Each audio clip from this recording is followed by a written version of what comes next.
Can we There will be a please see like a seamless Dragon Age immersion 4 which will get thing? you into the race in a matter of Please. seconds. That's gonna be the DA4 What's review. that? What's that? BioWare imagines and creates worlds What is that? where you That's a become world. the hero That's Dragon of Age your That's own Dragon Age. story.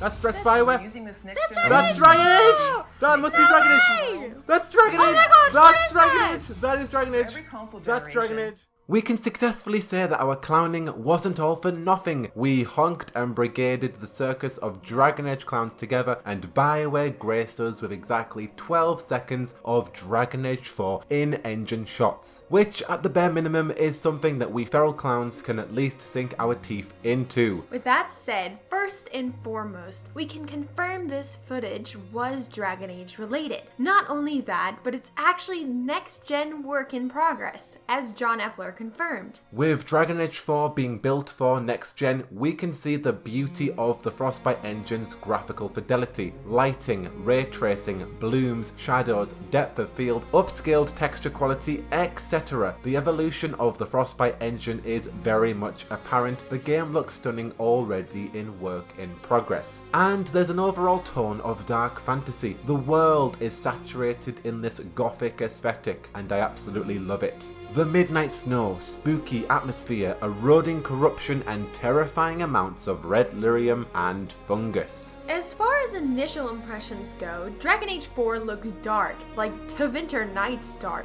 That's something I know for a fact we all want to see, so we're excited for that. Let's talk about the 3 shots we got, and what they tell us about the next Dragon Age game, at least what we can make out. Upon impact, the first shot reminded me of Mark Darrah's 2019 in-game screenshot tease. Again, we can see midnight snow, pine forest, lanterns, etc. It's the exact same ambience as it is in this work-in-progress tease. When Mark Darrah tweeted this picture in 2019, he shared an article questioning if snow can appear on the equator. The article proved that areas on an equator can have snow. For the uninitiated, Tevinter is in the southern hemisphere, whereas Ferelden and Orlais are in the northern hemisphere. When Mark Darrah shared this article, it explained that his 360p tease was revealing a location that's on the equator given the snow. At the time, we all assumed that this was Tevinter, but maybe not. Both Mark's screenshot and this new in-game shot look like they're in the exact same area. So where could this moonlit, gloomy area be? Well, it could be Tevinter, probably southern Tevinter, very much closer to the equator, or it could be northern Ferelden, because we can see plenty of tidbits relating to Ferelden culture. For instance, we can see recognizable Ferelden totems and elven urns resembling their own burial rites. This at least speaks on the location's purpose, or perhaps the inhabitants of the area, either present or past. Upon inspection, the tree seemingly has red lyrium roots sprawling from the base. While the top is leafless and devoid of life, perhaps red lyrium from the ground has begun eroding even more life, as red lyrium carries the blight onto anything that is living. We can only expect more corrosion and corruption of natural life throughout Thedas. Trees, in particular, have a lot of representation and meaning in Dragon Age, especially ones as wicked and old as this tree we see in the tease. One of the biggest predictions at the moment is that this tree is a Venedal, a generational tree of the elven people. That means home tree. Essentially, it represents Arlathan in the elven people. Although there is plenty of merit and meaning behind that, I don't think this tree is a Venedal.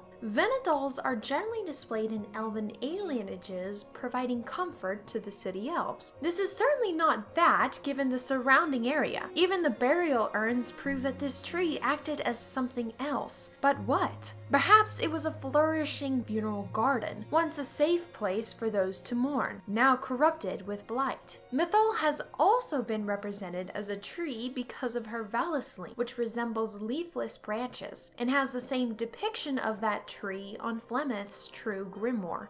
If we look beneath the tree, the urns with skulls are shown a lot in elven ruins and near elven artifacts.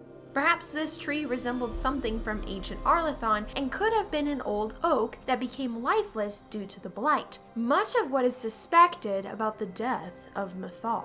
There's a codex on the oak that relates to the constellation Furvanis. It's represented by a towering tree with leafless branches that harkens back to the earliest of human tribes. They followed animistic beliefs that nature and humans were one and both equal. This was the main belief before the rise of the old gods' worship and the creation of the Tevinter Imperium. However, others believe that the constellation Furvanis is one of the elven people, specifically the depiction of Andrul herself, the goddess of the hunt, another connection to the ancient elves. With that, this tree could resemble many things going forward. There's symbolism in everything when it comes to Dragon Age as far as I'm concerned. There was even a tree in the Dreadwolf Rises teaser trailer, so both trees could share the same connection.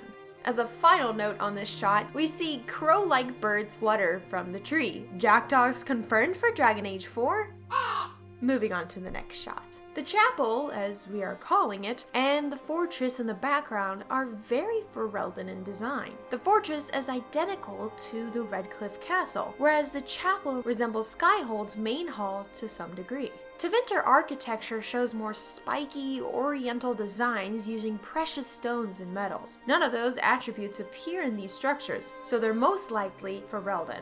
There's a small trail of snow linking that this is a continuation of the previous shot. With the tree to the left and the fort behind it, it seems both shots share the same moon. Speaking of the sky, we can see the healed breach just yonder, perhaps hinting that this location is relatively close to the Frostback Mountains. Is this fortress settled in the highest points of Ferelden, considering the Inquisitor sealed the breach there? This fortress has been ransacked. As we can see, it's flooded, falling apart, and has abomination / darkspawn fleshy bags. Perhaps the blight has spread throughout the area with the red lyrium's growth. Just like the tree, red lyrium has grown into the fort, perverting everything it touches. The corruption of red lyrium is a common theme throughout all of this tease. If it's not Ferelden, then where? Estwatch is an island just off the coast of the Free Marches, located directly on the equator. Built originally by the Imperium, its World of Thetis depiction looks very close to this stronghold. However, the chances of this being Estwatch is likely uncommon, but in Dragon Age, everything is in the realm of possibility. But who knows? It could very well be the Frostbacks. Maybe we'll revisit Skyhold or the Temple of Sacred Ashes once more to see what Pride had wrought. The fortress behind emits an ooze of red lyrium. Is this fortress connected to the following red lyrium shot shown? Personally, we believe each of these locations are connected, and so that's where this red lyrium shot takes place. As we can see, this location is trickling with red lyrium and corruption. It's chaotic to say the least. No wonder you can see the glowing from miles away. The red lyrium organism, as we're calling it, has been the talk of the entire carnival. There's a lot to dissect given this central part of the shot. At first, the organism looked like a decaying yet familiar red lyrium idol. It carries the shape and the figure of the idol, however bloated beyond belief. Perhaps the red lyrium from the idol has grown into a tumultuous form, spreading throughout the area, and that has caused the mass spread of the blight throughout the entire landscape. Or it could be a Titan vein, heart, or an aspect of a Titan. However, not just any Titan, a blighted Titan. And that's why so much red lyrium has spread throughout each of the shots, as it's grown in increasing values, corrupting everything living in the vicinity. One must ask, what is the purpose behind all of this red lyrium? It all comes down to the good old chuckles, of course. As we know, red lyrium weakens the veil. Souls can use the substance to constantly weaken the veil until it is destroyed. This blighted Titan heart could be the beginning of his plan. Since red lyrium is the blood of the Titans and it carries the blight, perhaps this heart is the origin of the next